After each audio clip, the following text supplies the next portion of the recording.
नमस्कार श्रीरूपन एस्ट्रोलॉजी चैनले आपनादेरके प्रत्येककेई स्वागतम जानाई।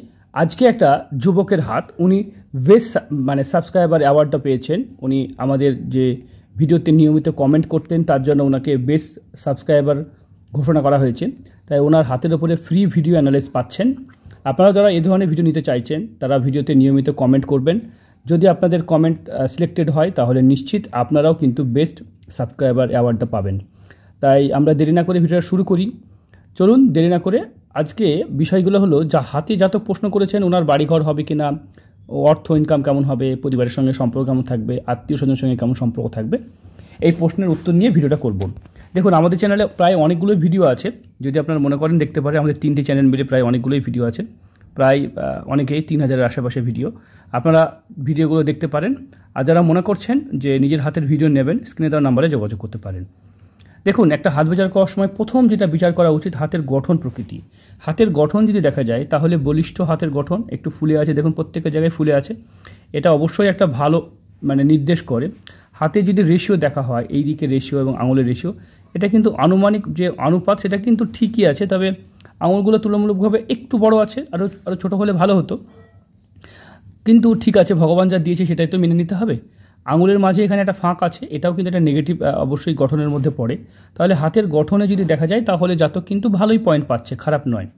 তবে আমরা আলোচনা করব প্রথম যে ক্ষেত্রটা হয়তো আয়ুরেখা থেকে।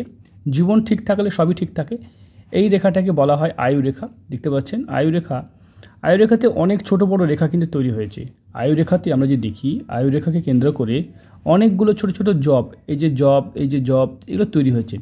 আয়ুরেখায় ছোটো ছোটো জব তৈরি হওয়া এটা কখনোই ভালো নির্দেশ করে না। জীবনে বিপদ সমস্যা এগুলোকে নির্দেশ করে। মাঝে মাঝে বিপদের আশঙ্কা বা বিপদ হওয়ার পসিবিলিটি বা চান্সটাকে অনেকটাই বাড়িয়ে দেয়। তবুও আমরা আলোচনা করব, তাহলে আয়ুরেখা নিয়ে বুঝলেন যে আয়ুরেখা যদি দুর্বল থাকে তাহলে কিন্তু অনেকটাই সমস্যা। তবে আয়ুরেখা ভাঁজ পড়ে যাওয়া, আয়ুরেখার উপরে কোনো জব সাইন থাকা এটা ভালো নির্দেশ করে না। তবে আমরা আলোচনা করে যাব আয়ুরেখা থেকে বেরিয়ে দেখুন এই যে মস্তিষ্ক রেখা এবং আয়ুরেখার মাঝে অনেকটা বড় গ্যাপ আপনারা লক্ষ্য করবেন। এই গ্যাপের স্বাধীন থাকার একটা মানসিকতা তৈরি করে। এরকম জাতকরা কখনোই পরাধীন কাজ মানে এমন কারোর আন্ডারে কাজ করলো তাকে তারা খাটাচ্ছে এরকম ঠিক নয়। তাছাড়া মস্তিষ্ক রেখা যখনই দেখা যায় যে একদম বৃহস্পতির ক্ষেত্র থেকে উদিত হয়, তারা কিন্তু শুভ কথা বলতে, পজিটিভ কথা বলতে পছন্দ করে, পজিটিভ ভাবনা তাদের মধ্যে সবসময় গ্রো করে। যদি এরকম জায়গা থেকে নিচের দিক থেকে এরকম জায়গা থেকে অনেকের আবার মস্তিষ্ক রেখা বেরিয়ে আসে, তারা খুব নেগেটিভ থট বা নেগেটিভ চিন্তা করতে পছন্দ করেন। তাহলে এই জাতকের কিন্তু পজিটিভ চিন্তা, পজিটিভ থট থাকবে। অল্প বয়সে জ্ঞানী মানুষের এই লক্ষণগুলো জাতকের মধ্যে দেখা যাচ্ছে, মানে এগুলো খুব কম বয়সেই ভালো জ্ঞান অর্জন করা ব্যক্তিরা জীবনের সফলতার চরম শিখরে উঠতে পারে।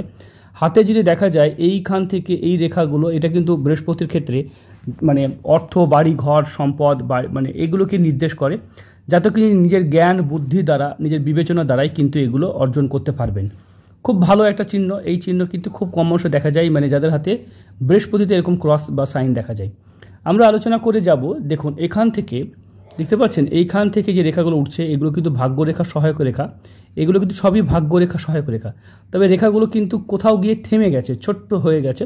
তাই ভাগ্যরেখা যখনই ছোট হয়ে যায়, থেমে যায়, তাদের ভাগ্য জীবনে একটা পর্যায়ে উন্নতি এবং সেখান থেকেই বন্ধ হয়ে যায়। তবে 35-45 বছর বয়স পর্যন্ত ভাগ্যরেখা খুবই সাথ দিচ্ছে। হৃদয় রেখা অত্যাধিক আমি দেখেছি, হৃদয় রেখা যাদেরই এরকমভাবে কার্ভ হয়ে বৃহস্পতি বা শনির আঙুলি চলে গেছে, তাদের অত্যাধিক ভালো ব্যবহারের ফলে তাদেরকে কিন্তু কষ্ট পেতে হয় বা সমস্যাও ফেস করতে হয়। মানে অত্যাধিক ভালো ব্যবহার এটা কিন্তু তার জীবনে বেশ কিছু সমস্যাকে এনে দিতে পারে। তাই আপনাকে বলবো স্বার্থপর হওয়ার চেষ্টা করবেন, যতটা সম্ভব নিজেকে নিয়ে ভাববেন, অন্যের ক্ষতি ছাড়া নিজেকে নিয়ে এগোবেন, সেটাই ভালো হবে। দেখুন এইখান থেকে যে রেখাটা দেখতে পাচ্ছি, এই রেখাটা এটা হচ্ছে অবশ্যই কর্মযোগ বা চাকরি বা আয় উন্নতির যোগ। হাতে এরকম একটা রেখা যাদের হাতেই থাকবে তারা কর্মযোগ বা আয় উন্নতির জন্য তারা কিন্তু সদা কিন্তু ভালো একটা ফল পায়। তাই আপনার ভালো কর্মযোগ অবশ্যই আছে। হাতে জ্ঞান রেখা, এটাকে জ্ঞান রেখা বলা হয়, বা এটা অবশ্যই একটা এক্সট্রা ইনকাম করার জন্য আপনার বুদ্ধি দ্বারা এক্সট্রা রোজগার করারও জায়গা আছে। হাতে অতিরিক্ত ফ্যামিলি সাপোর্ট, এক একটা জায়গা থেকে আপনি সাপোর্ট পাবেন। তাই আপনার পরিবার থেকেও সাপোর্ট পাবেন, নিজের জ্ঞান দিয়েও সাপোর্ট পাবেন, হাজারো জায়গা থেকে আপনার কিন্তু ভালো ব্যবহারের ফলে ভালো জিনিস হবে। লাভ ম্যারেজের সম্ভাবনা আপনার মানে প্রচুর প্রচুর প্রচুর লাভ ম্যারেজের সম্ভাবনা। কারণ হাতে দেখবো আমরা এখান থেকে এরকম রেখা এসে যখন এখানে একটা এখানে তৈরি করে এবং এখানে একটা ওয়াইয়ের মতো সাইন করে, বা হাতে দেখা যায় যে এরকমভাবে আমরা যদি দেখি ক্রস সাইন করে, এগুলো কিন্তু সবই কিন্তু লাভ ম্যারেজকে নির্দেশ করে। মানে এখানে একটা লাভ ক্রস সাইন, এবং এখান থেকে আমরা যদি একাধিক জায়গা থেকে দেখি এই জাতক কিন্তু লাভ ম্যারেজের চিহ্নকে অবশ্যই দেখায়। আমরা অন্য বিষয়ে আলোচনা করব এই মুহূর্তে। দেখুন এইখান থেকে এই যে পতাকা সাইন, এটা রাজযোগ। এরকমভাবে পতাকার মতো যদি কোনো রেখার সাথে এরকমভাবে থাকে তাহলে কিন্তু রাজযোগ হিসেবে চিহ্নিত করা হয়। রাজযোগ বলতে কী, রাজাদের কি প্রবলেম হয় না? অবশ্যই হয়। তাহলে রাজাদের কি অসুবিধা, মানে এখানে রাজার মতো তার চলাফেরা, অ্যাটিটিউড, আচরণ, এটা বলা হয় রাজতুল্য সম্মান পাওয়াকে নির্দেশ করে। তবে একটা ক্রস, দুটো ক্রস এবং এখানেও একটা ক্রস, এগুলো কিন্তু একাধিক ক্রস যদি কারোর এই লাইনে থাকে এটাও কিন্তু দাম্পত্য জীবনকে খুব ডিস্টার্ব বা বিঘ্ন করে থাকে, এটাও কিন্তু চিন্তা করতে হবে। তাই হৃদয় রেখা নিচে খুব ডিস্টার্ব হয়ে গেলে মানুষের এরকম দেখা যায়, মানে মানসিকভাবে ডিস্টার্ব থাকে। চলুন আমরা এখান থেকে দেখব। হাতে কিন্তু এগুলো ট্রায়াঙ্গেল, যত খুব অত্যাধিক ভালো, খুব বেশি মানুষকে বেশি সুযোগ দেবেন না। কারণ অনেকেই কী হয়, তার প্রিয়জনকে প্রচণ্ড সুযোগ দেন, যার ফলে কিন্তু অনেকটা প্রবলেম ফেস করতে হয়। এই জাতকের বিদেশ যাত্রা যোগ দেখতে পাচ্ছেন, এখান থেকে রেখা এই দিকে যাচ্ছে, আমরা অবশ্যই এটা দেখাবো, ভালো করে দেখাবো। দেখুন বিদেশ যাত্রা যোগ কিন্তু এটা কিন্তু আপনার হাতে খুব দেখতে পাচ্ছি, এখান থেকে রেখা দেখতে পাচ্ছেন এইভাবে যাচ্ছে। বিদেশে গিয়ে আপনার কিন্তু জীবনে সফলতা, সাকসেস। শুক্র উচ্চস্থ আছে, শুক্র উচ্চস্থ থাকলে কী হবে, শরীর স্বাস্থ্য যৌবন বেশি থাকবে, কাম বাসনাও হাই থাকবে, এবং এটা কিন্তু ভালো একটা বিষয়। হাতের অবস্থান যদি ফুলা হয় তাহলে কিন্তু দেখা যায় সেই সব জাতকরা কিন্তু বেশি সফল ব্যক্তিতে কনভার্ট হয়ে থাকে। অত্যাধিক ফুলা হলেও খারাপ। তবে এই বৃহস্পতি দেখুন এখানে একটা ভাঁজ পড়েছে, যদি ভালো করে দেখেন, রিং অফ সোলেমান দিয়ে এখান থেকে আর জ্ঞান রেখা দিয়ে, মানে আপনার জেদ আর এখানে জ্ঞান দুটো একসাথে যদি কম্বাইন করে তাহলে কিন্তু এই রেখাটা তৈরি হয়। বুঝতে পেরেছেন, যে জেদ এবং জ্ঞান একসাথে কম্বাইন করে যে রেখাটা তৈরি হয় এটাকে রিং, যেখানে ক্রস সাইন করে, এটা কিন্তু খুব অত্যন্ত শুভ চিহ্ন, এটা কিন্তু ভালো একটা ফল দেয়। হাতে একাধিক শুভ চিহ্ন আছে, তবে কিছু শুভ চিহ্ন নিয়ে আমরা আলোচনা করলেও কিছু হয়তো এড়িয়ে গেলাম বা কিছু হয়তো বলতে পারলাম না। দুটো ম্যারেজ লাইন কখনোই ভালো নির্দেশ করে না, ডাবল বিবাহর একটা যোগ তৈরি করে। এখানে অনেকগুলো ক্রস আছে, তাই আপনি যাকেই যেদিন যেভাবে বিয়ে করেন অবশ্যই সতর্কভাবে আপনি এই করবেন, মানে জটক বিচার বা কুষ্টি ম্যাচ করিয়ে নেবেন বা অষ্টকূট ম্যাচ করিয়ে নেবেন, না হলে কিন্তু বিয়ে করা ঠিক হবে না। আমরা আলোচনা করব, দেখুন শুক্রতেও যদি দেখা যায় কিছু জাল চিহ্ন বা আমরা কিছু সাইন, যদিও খুব জালটা বড় বড় যদিও, তবে শুক্রের জাল চিহ্ন কিন্তু একটু নেগেটিভ, নারী থেকে মেয়ে থেকে বা ওরকম কিছু জায়গা থেকে আপনাকে সতর্ক থাকতে হবে, না হলে কিন্তু আপনার জীবনে প্রবলেম হবে। যদিও খুব বেশি এটা খারাপ মনে হচ্ছে না, তবে কিন্তু এটাও হালকা একটা প্রবলেম পাচ্ছি। দেখুন ভাই, আমার কাজ হচ্ছে আপনাকে সঠিক পথে নিয়ে গিয়ে জীবনটাকে সঠিক জায়গায় নিয়ে যাওয়া। যদি এটা ঠিক না করেন তাহলে বাদবাকি জীবনটা প্রবলেম হতে পারে। এই যে দেখতে পাচ্ছেন এইখানে একটা বড় ধরনের ফাঁক বা ফুটো দেখতে পাচ্ছেন, এইটা আপনার অর্থ নষ্ট যোগ, মানে টাকা পয়সা দু হাতে কামাচ্ছেন, টাকা ধরে রাখতে পারছেন না বা টাকা রাখতে পারবেন না। এটাকে ঠিক করার উপায় হচ্ছে আপনাকে কি করতে হবে, নিজের প্রথম কথা যে টাকা খরচা করা বন্ধ করতে হবে। কারণ ওটা ঠিক তখনই হবে যখন আপনার অভ্যাসটা ঠিক করবে। অনেকে মনে করে যে কী করে উপায় করবো, ওই ফুটোটাকে বন্ধ করে দেন। ফুটোটা বন্ধ তখনই হবে যখন আপনার অভ্যাসটাকে ঠিক করবেন। অভ্যাসটা ঠিক করুন, কিছুদিনের মধ্যে লটারি কাটা, মানে হয় না ফটকা ইনকাম করা, টাকা পেলে খরচা করা, টাকা পেলে কী করে খরচা করবো, এরকম যদি মনটা যখন যাদের চুচু করে তাদের কিন্তু এই ফুটোটা থাকবেই। মানে অত্যাধিক, মানে আয়ের থেকে ব্যয় বেশি করলে এই ফুটোটাকে বন্ধ করার কোনো উপায় আমরা দিতে পারবো না। তার জন্য প্রতিকার করতে হবে, তার জন্য কিছু কবজ, শিকড়, তাবিজ, মূল বা পাথর আছে, সেগুলো ব্যবহার করতে হবে, তাহলে এগুলো ঠিক হয়ে যায়। কিন্তু সেটাও সে অভ্যাসটাকে ঠিক করে দেবে, এটা তো আর নয় যে অভ্যাসটা ঠিক হবে। যতক্ষণ না ওই প্রবলেম, মানে খরচা করার প্রবৃত্তি থাকবে, তখন এই চিহ্নটাও থাকবে। বুঝতে পেরেছেন? অনেকে মনে করে চিহ্নটা দূর করে দেবো, কী করে চিহ্ন দূর করা যায়। অনেকে একজন কমেন্ট করেছেন যে আমি যদি এখানে প্লাস্টিক সার্জারি করে জায়গাটা বুড়োটা বন্ধ করে দিই তাহলে কি আমার এটা ঠিক হবে? তো এই প্রশ্নের উত্তর হলে দেখুন, প্লাস্টিক সার্জারি করে বন্ধ করুন আর যেভাবেই করুন, আপনার কিন্তু প্রবলেম থেকেই যাবে। কারণ প্রবলেমটা অভ্যাসের, ঠিক আছে? আপনি জোর করে আপনি ফুটো বন্ধ করতেই পারেন, কিন্তু সেই বন্ধ করলে কি আপনার ভাগ্য ভালো হবে? আপনার অভ্যাসটাকে দেখবেন, প্লাস্টিক সার্জারি করে দেখুন, আপনার অভ্যাসটাও দেখুন ঠিক হয়ে যাবে। বুঝতে পেরেছেন? তখন দেখবেন কিছুদিনের মধ্যে আপনার অভ্যাসটা দেখবেন চেঞ্জ হয়ে যাচ্ছে। আর অভ্যাস চেঞ্জ হলে এটা ঠিক হবে, মানে আপনার খরচা হলে এই জায়গাটায় ফুটো থাকবে বা ফাঁক থাকবে, অন্য জায়গায় ফাঁক হবে, ঠিক আছে? বা অন্য রেখা চলে আসবে, এখানে রম্বসে নাইজ চলে আসবে, কিংবা অন্যান্য যেগুলো অর্থ খরচ করা যোগ সেগুলো চলে আসবে। বুঝতে পেরেছেন? এই যোগটা কেটে যাবে। একটা যোগ দিয়ে কি আপনাকে বোঝাতে হবে এরকম তো নয়, হাজারো যোগ দিয়ে বোঝা যায় যে এই জাতক প্রচুর প্রচুর অর্থ খরচা করে এবং প্রচুর টাকা তার নষ্ট হয়, এটা বোঝানো যাবে। ঠিক আছে, আমরা যদি এমন একটা জায়গায় ধরেন আপনি একটা পাইপ আছে, আপনি বলছেন যে এরকম জায়গায় একটা দেখা গেলো একটা ফুটো আছে, এরকম জায়গায় ফুটো আছে, এরকম জায়গায় এটা দিয়ে জল বেরোচ্ছে, তা আপনি বলছেন যে আমি এখানে বন্ধ করে দেবো, তাহলে দেখবেন যদি প্রেশার বেশি থাকে তাহলে ব্লাস্ট করবে।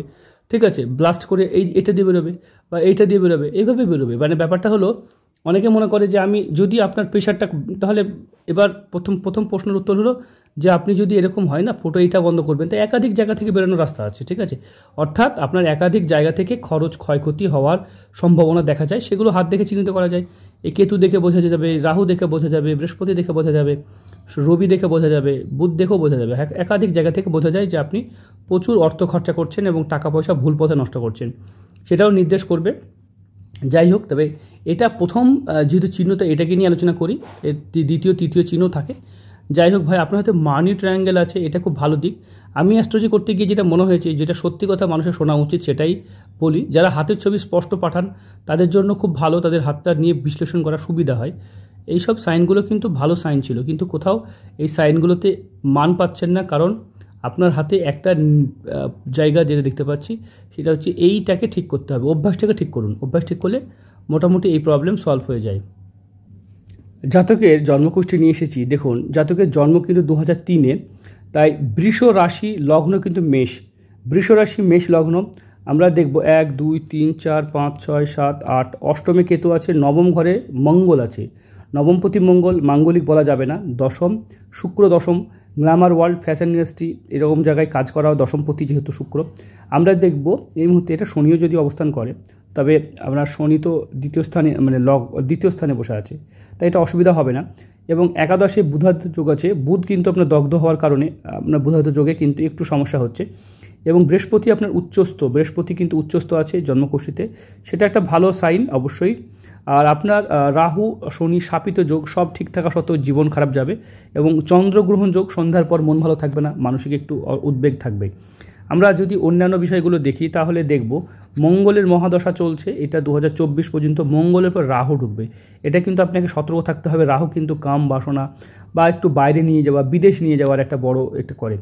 যে দশা আসছে সেই দশার অনুপাতে যদি আপনি আপনার জীবনকে প্ল্যানিং করেন তাহলে কোনো দশাই কিন্তু খারাপ ফল দেয় না। অনেকে মনে করে কোন দশা খারাপ কোন দশা ভালো, আপনি জোর করে দশাকে ঠিক করতে পারবেন না। বৃষ্টি পড়ছে, আপনি না বৃষ্টি নেবো না, আমি এখন শীত করে নেবো, তাহলে বাড়িতে এসি জ্বালাতে হবে, তাই এটা কি করা সম্ভব পসিবল না? আপনি সেই সময় সেটা হবে, বিশেষ সময় আপনাকে ভাবতে হবে ছাতা রেনকোট ব্যবহার করতে হবে, শীতকালে যেমন আমাদেরকে লেপ কাঁথা ব্যবহার করতে হয় তেমন বোঝাতে পারলাম, তেমন গরমকালে পাখা ব্যবহার করতে হয়, তা আবার এসি ব্যবহার করতে হয়। তো আমরা যেই দশা আসছে, রাহু তো বাইরে নিয়ে যাবে, রাহু তো টেনশন করবে, অস্থির রাখবে, একটু বাইরে দূরে নিয়ে যেতে পছন্দ করে। এটা রাহুর দশাতে রাহুর মতো করে আমরা যদি করি তাহলে কোনো কিছুই হবে না। যে দশা আসছে সেই দশা অনুপাতে কাজ করতে হবে, তবেই ভালো হবে।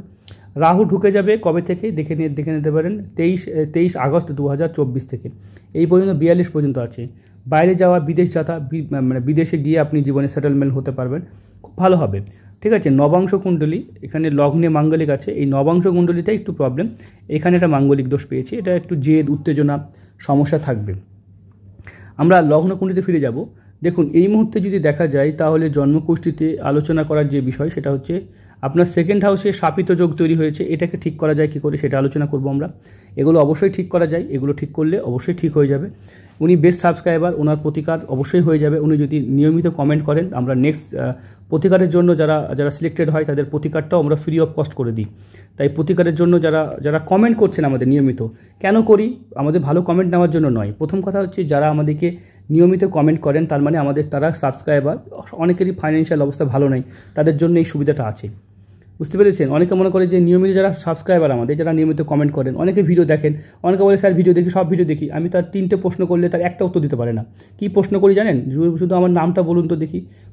প্রথমেই আমার নাম শ্রীরূপন অ্যাস্ট্রোলজার বলেছি, সেটা বলতে পারেন না। অনেকে জিজ্ঞাসা করি বলুন তো আমার কটা চ্যানেল, সেটাও বলতে পারেন না। তাহলে আপনি আমার ভিডিও দেখেন, তাহলে বলুন তো আমার সঙ্গে আরেকজন যিনি থাকেন তিনি কে হয়, সেটাও বলতে পারেন না। মানে এমন ছোটো ছোটো প্রশ্ন করি যেগুলো প্রত্যেকটা ভিডিওতেই আমার উত্তর দেওয়া থাকে। তাই এরকমভাবে আমরা কিছু প্রশ্ন করি যে আমার বাড়ি কোথায় বলুন তো, আমার চেম্বার কোথায় আছে বলুন তো, বা আমি কোন সময় মানুষের ফ্রি সার্ভিস দিয়ে থাকি। কারণ আমার প্রত্যেকেই জানেন যে আমি সকাল 6টা থেকে 7টা পর্যন্ত আমি গরিব মানুষের জন্য ফ্রি সার্ভিস দিয়ে থাকি। তাই এই প্রশ্নের উত্তরও তারা দিতে পারেন না। তাহলে তাদেরকে কী করে আমরা বেস্ট সাবস্ক্রাইবার বা অ্যাওয়ার্ডটা দেবো? তাই আপনারা অনেকে মনে হচ্ছে কমেন্ট না করেও তো পেতে পারেন, কিন্তু কমেন্ট না করে পেতে গেলে তো আপনাদের এইগুলো তো দিতে হবে উত্তর। কারণ আমি এমন একজন আমাকে বোকা বানিয়ে আপনি নিয়ে নিলেন, এটা তো হতে পারে না। আর কমেন্ট করলে কী হবে, আপনি তো কমেন্ট করছেন মানে ভিডিওটা আপনি প্লে করেছেন বা দেখেছেন, এটাই প্রমাণ হয়। তাই আপনার ভিডিও দেখুন না দেখুন, কমেন্ট করলে আমরা বুঝতে পারি যে এই জাতক আমাদের অন্তত ভিডিওটা দেখেছে। সেই ভিডিওটা যদি ভালো না লাগে সে দেখবে না, কারণ অনেকেই আমি যদি তাদের মতো করে ভিডিও না করতে পারি তাহলে তিনি দেখবেন না, আর ভালো করতে পারলে তিনি দেখবেন। যাই হোক, এটা বোঝানো চাইলাম যারা কমেন্ট করেন তাদের বোঝার জন্য, যে কমেন্ট করলে আমরা তাদের জন্য সব কিছু করি। কারণ আমাদের সাবস্ক্রাইবাররা যারা আমাদের আছেন তাদেরকে প্রতিকারও আমি একাধিকবার দিয়েছি, এখনও দেবো এবং সারা জীবনই দিতে থাকবো। যাই হোক, ভালো থাকবেন। আর কিছু প্রশ্নের উত্তর না পেলে সরাসরি আপনি ফোন করে জেনে নেবেন। ভালো থাকবেন, নতুন কোনো বিষয় নিয়ে আবার দেখা হবে। আর ভিডিওতে একটা কমেন্ট করবেন, আপনি তো কমেন্ট করেন, কমেন্টের জন্য অসংখ্য ধন্যবাদ। ভালো থাকবেন।